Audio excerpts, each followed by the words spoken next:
Greetings YouTube.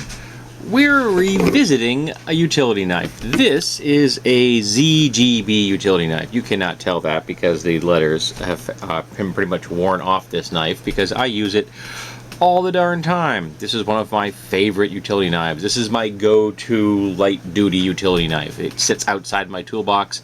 My wife and I grab it on a regular basis. We use it to open things all the time in this part of the house. And I love the thing. I didn't realize when I did my original review of this, and it got a favorable review, is that people were having a really hard time on how to change the blade. So I'm going to go over that today. That's what this video is. So you can, if you'd like to, remove that screw and take this thing apart. I don't recommend that. I don't. I did it just to see what the mechanism looked like, and it's a real pain in the butt to get it back together again. So take my word for it, do not remove this screw and take the knife apart. You can do it, and you can get it back together. It's not going to be fun. However, there is a way to change the blade. Now, on this side, you see this little switch, and at the top, which you probably can't see here, it says lock and unlock. Lock at the top and unlock on the bottom. And if you look at this side, it says changing and using. So this is, my book, absolutely meaningless. I don't think it has any bearing on, looking at these two words is not going to help you figure out how to take the blade out at all. So this is like, again, slide it out, got 3 positions, boom, boom, boom. Very simple. Now, if you want to change the blade, you come over here, dook, and you do this, but then you keep going.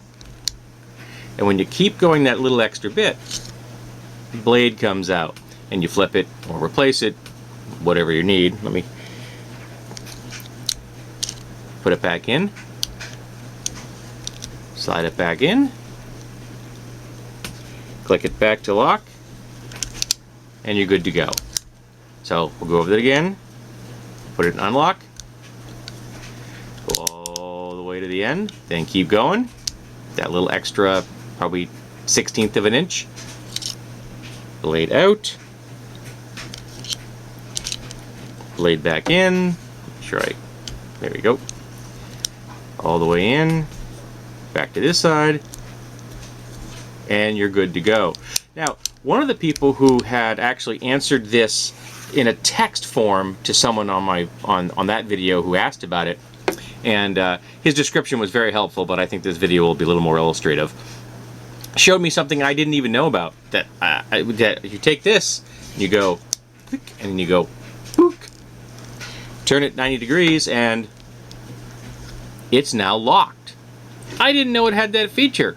Honestly, I didn't. I don't ever need it. I've never needed it. But it's good to know it exists, and you can do that in any of the 3 positions that you want to use it in. So, good to know if you have to do some extended cutting and you have a specific length you want out, and you can just pick it up, put it down, pick it up, put it down when you need it, so you don't have to worry about it slipping out of that position. So that's handy to know. But this video is very much about how to get the blade in and out. I really can't, the only thing I can think of here, because there's a slope here, so maybe using is saying that changing is past using, which is what I've just demonstrated, so maybe that's why they're there. But using and changing, I don't know. But the lock and unlock is really the important thing. So it's in the lock position, the blade won't come out, and when it's in the unlock position, the blade will come out. And there actually is a small neodymium magnet inside this thing, which is on, sorry, trying to do that through the camera lens, which is on this side, I think, if I remember correctly, to help hold it in place when you're doing the changing part. But yeah, so that's how you change the blade on this ZGB utility knife. Hope that helps.